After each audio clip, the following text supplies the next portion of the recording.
ಆಕಾಶವಾಣಿ ಮಡಿಕೇರಿ. ಕಾರ್ಯಕ್ರಮ ಯೋಗ ಸ್ವಾಸ್ಥ್ಯ ದಿನಚರಿ. ಪ್ರಸ್ತುತಪಡಿಸುತ್ತಾರೆ ಬಿ ಶಂಕರನಾರಾಯಣ ಶಾಸ್ತ್ರಿ. ಕೇಳಿ, ಪಾಲ್ಗೊಳ್ಳಿ. ಯೋಗ ಸ್ವಾಸ್ಥ್ಯ ದಿನಚರಿ. ಯೋಗ ಸ್ವಾಸ್ಥ್ಯ ದಿನಚರಿ. ಈಗ ನಾವು ಪುನಃ ನಿಮ್ಮ ಮುಂದೆ ಕೂತಿದ್ದೇವೆ.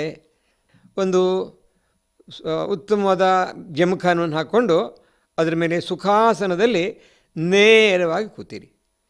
ಎರಡೂ ಕೈಗಳನ್ನು ಹೆಬ್ಬೆರಳು ಮತ್ತು ತೋರು ಬೆರಳುಗಳನ್ನು ಹಿಡಿದು ಚಿನ್ಮುದ್ರೆಯಲ್ಲಿ ತೊಡೆ ಮೇಲೆ ಕೂತ್ಕೊಳ್ಳಿ. ನಿನ್ನೆ ನಾನು ತಮಗೆ ಹೇಳಿದ ನೆನಪಿರ್ಬೋದು, ನಮ್ಮ ಉಸಿರಾಟದಲ್ಲಿ ಮುಖ್ಯವಾದ ಕೆಲವು ದೋಷಗಳಿವೆ. ಆ ದೋಷ ಏನು ಅಂತ ನಾನು ನಿಮಗೆ ಹೇಳಿದ್ದೀನಿ.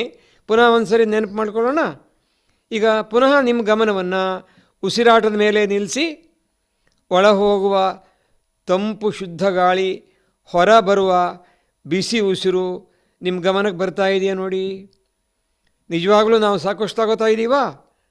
ನಿನ್ನೆ ನಾವು ನೋಡಿದ ಹಾಗೆ ಇದು ಅತ್ಯಲ್ಪ ಪ್ರಮಾಣ. ಧಾರಾಳ ಶ್ವಾಸ ಒಳ ತಗೊಳ್ಳೋದಕ್ಕೆ ನಮಗಿರುವ ತೊಂದರೆ ಅಂತ ಹೇಳಿದರೆ, ಶ್ವಾಸಕೋಶದಲ್ಲಿ ಈಗಾಗಲೇ ಸಾಕಷ್ಟು ಇಂಗಾಲದ ಡೈಆಕ್ಸೈಡ್ನಂಥ ಕಲ್ಮಶ ಗಾಳಿ ತುಂಬಿಕೊಂಡಿದೆ.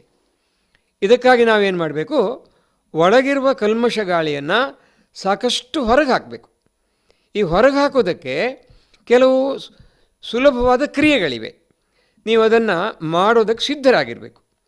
ಈಗ ಬಹಳ ಸುಲಭವಾದ ಕ್ರಿಯೆ ಅಂತ ಹೇಳಿದರೆ, ನಿಮ್ಮಲ್ಲಿ ಬಹಳಷ್ಟು ಮಂದಿ ರವಿಶಂಕರ್ ಗುರೂಜಿಯವರ ಸುದರ್ಶನ ಕ್ರಿಯಾಯೋಗದ ಕತೆ ಕೇಳಿರ್ಬೋದು, ಭಾಗವಹಿಸಿ ಇರ್ಬೋದು. ಇದರಲ್ಲಿ ಅವರು ಮಾಡುವ ಮುಖ್ಯವಾದ ಕ್ರಿಯೆ ಅಂತ ಹೇಳಿದರೆ ಭಸ್ತ್ರಿಕಾ ಕ್ರಿಯೆ. ನೀವು ತಯಾರಾಗಿದ್ದೀರಾ? ಹಾಗಾದರೆ ನೇರ ಕೂತ್ಕೊಂಡು ಎರಡೂ ಹಸ್ತಗಳನ್ನು ಬಿಡಿಸಿ, ಹಸ್ತಗಳನ್ನು ಎದೆಯ ಪಕ್ಕದಲ್ಲಿ ತನ್ನಿ. ಈಗ ನೇರವಾಗಿ ಮೇಲಕ್ಕೆತ್ತಿ ಅದನ್ನು ಮುಷ್ಟಿ ಬಿಗಿರಿ. ಕೈಗಳನ್ನು ಕೆಳತರುವಾಗ ಶ್ವಾಸಕೋಶದ ಮೇಲ್ಭಾಗ ಸ್ವಲ್ಪ ಒತ್ತಡ ಬರುವ ಹಾಗೆ ಈ ಥರ ಶಬ್ದ ಮಾಡ್ತಾ ಕೆಳತರಬೇಕು ನೋಡಿ. ಇನ್ನೊಂದು ಸಾರಿ ನಿಧಾನ ಕೈ ಮೇಲೆತ್ತುವಾಗ ಉಸಿರು ಒಳ ಹೋಗೋದನ್ನು ಗಮನಿಸಿ. ತಂಪು ಗಾಳಿ ಹೋಗ್ತಾ ಇದೆ ನೋಡಿ, ಗಮನಕ್ಕೆ ಬರ್ತಾ ಇದೆ ತಾನೆ? ಇದು ಸಹಜ ಉಸಿರಾಟಕ್ಕಿಂತ ಕಮ್ಮಿ ಇದೆಯೋ ಹೆಚ್ಚಿದೆಯೋ? ನೀವು ಗಮನಿಸಿರ್ಬೋದು, ಸುಮಾರು 20 ಪಟ್ಟು ಹೆಚ್ಚಿರತ್ತೆ. ಈಗ ಕೈಗಳನ್ನು ಮುಷ್ಟಿ ಬಿಗಿರಿ, ನಿಧಾನವಾಗಿ ಸ್ವಲ್ಪ ಬಲವಾಗಿ ಕೆಳಗೆ ತನ್ನಿ. ಈ ಶಬ್ದ ಬರಬೇಕು. ಇದನ್ನು ಭಸ್ತ್ರಿಕಾ ಕ್ರಿಯೆ ಅಂತ ಕರೀತಾರೆ. ಇದು ಇನ್ನೊಂದು ಲಾಭ ತಿಳಿಸ್ತೇನೆ ಕೇಳಿ. ತುಂಬ ನೆಗಡಿ ಆಗಿದೆ, ಮೂಗೆಲ್ಲ ಕಟ್ಕೊಂಡಿದೆ, ಕುತ್ತಿಗೆ ಬಿಗಿದು ಬಂದಿದೆ, ಹಣೆಯಲ್ಲಿ ಸೈನಸ್ನಲ್ಲಿ ತುಂಬ ದ್ರವ ತುಂಬಿದೆ. ಈಗ ಇದನ್ನು ನಿವಾರಣೆ ಮಾಡುವ ಉಪಾಯ ನೋಡ್ಕೊಳ್ಳಿ. ಈಗ ಬಲ ಮೂಗನ್ನು ಬಲ ಹೆಬ್ಬೆರಳಿದೆ ಮುಚ್ಚಿ, ಎಡ ಹಸ್ತವನ್ನು ಬಿಡಿಸಿ ನಿಧಾನವಾಗಿ ಮೇಲೆತ್ತಿ ಪೂರ್ಣ ಮೇಲೆ ಕೈ ತಂದ್ರ. ಈಗ ಮುಷ್ಟಿ ಬಿಗಿರಿ, ಈ ಶಬ್ದದೊಡನೆ ಆ ಕೈ ಕೆಳಗೆ ತನ್ನಿ. ಹಾಗೆ ಇನ್ನೊಂದು ಸಾರಿ ನಿಧಾನ ಮೇಲೆ ತನ್ನಿ, ಪುನಃ ಮುಷ್ಟಿ ಬಿಗಿರಿ, ಅದೇ ಶಬ್ದಧ್ವನಿ ಕೆಳಗೆ ತನ್ನಿ. ಹೀಗೆ ಒಂದು 3-4 ಸಾರಿ ಮಾಡಿದಾಗ ಎಡಭಾಗದಲ್ಲಿರುವ ಎಲ್ಲ ಕಲ್ಮಶ ವಿಸರ್ಜನೆಯಾಗಿ ಅದರಲ್ಲಿ ಸರಾಗವಾಗಿ ಉಸಿರಾಟ ಆಗುವುದನ್ನು ಗಮನಿಸ್ಬೋದು.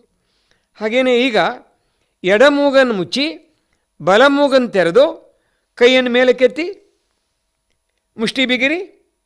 ಹಾಗೆ ಶಬ್ದ ಮಾಡ್ತಾ ಕೆಳಗೆ ಬನ್ನಿ. ಸರಿಯಾಗಿ ಮಾಡ್ತಾ ಇದ್ದೀರಾ? ಇನ್ನೊಂದು ಸಾರಿ ನೋಡಿ.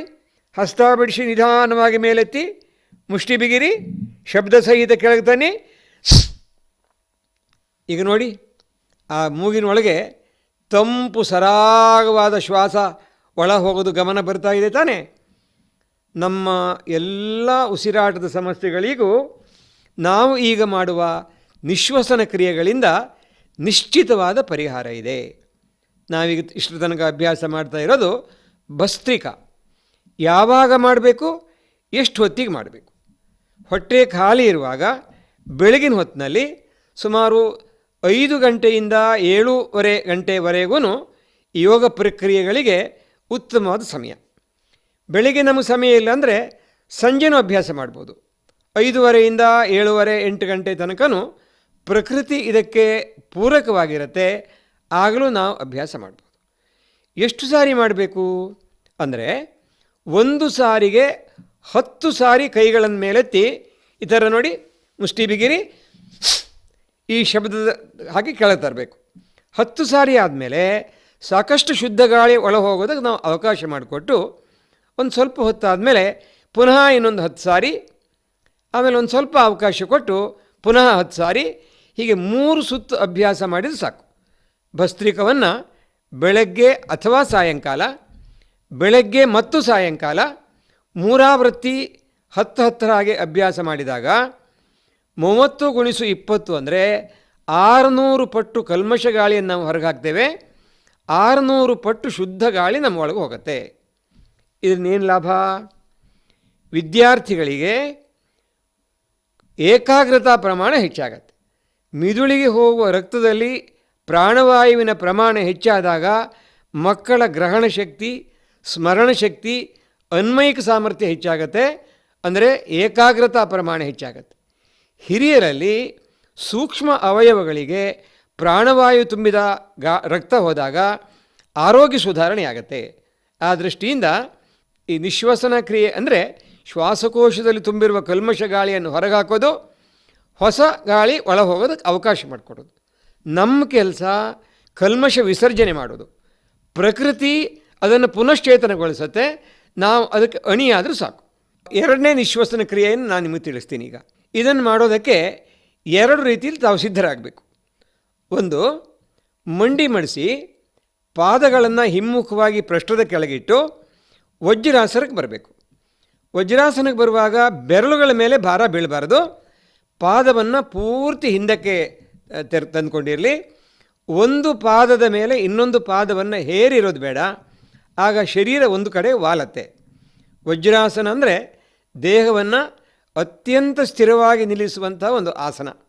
ಸೊ ಈಗ ವಜ್ರಾಸನಕ್ಕೆ ಬಂದಿದ್ರಿ ತಾನೆ. ಈಗ 2 ಹಸ್ತಗಳನ್ನು ಬೆನ್ನಿನ ಹಿಂಬದಿಯಲ್ಲಿ ಒಂದಕ್ಕೊಂದು ಅಂಟಿಕೊಳ್ಳುವ ಹಾಗೆ ಬಂಧಿಸಿರಿ. ಈಗ ನಿಧಾನವಾಗಿ ಮುಂದೆ ಬಾಗ್ತಾ ಬನ್ನಿ. ಹೊಟ್ಟೆ ಚೆನ್ನಾಗಿ ತೊಡೆಗೆ ಒತ್ತಾ ಇರಲಿ. ಈಗ ಉಸಿರು ಏನಾಗ್ತಾ ಇದೆ ನೋಡಿ. ಮುಂದೆ ಬಾಗುವಾಗ ಬಿಸಿಯಾದ ಉಸಿರು ಧಾರಾಳ ಹೊರಬರೋದು ನಿಮ್ಮ ಗಮನ ಬರ್ತಾ ಇದೆ ತಾನೆ. ಹಾಗೆ ಸಾವಧಾನವಾಗಿ ಮೇಲೆ ಬನ್ನಿ. ತಂಪು ಶುದ್ಧ ಗಾಳಿ ಧಾರಾಕಾರ ಒಳ ಹೋಗ್ತಾ ಇದೆ. ಇದನ್ನು ಮಂಡೂಕಾಸನ ಅಂತ ಕರೀತಾರೆ.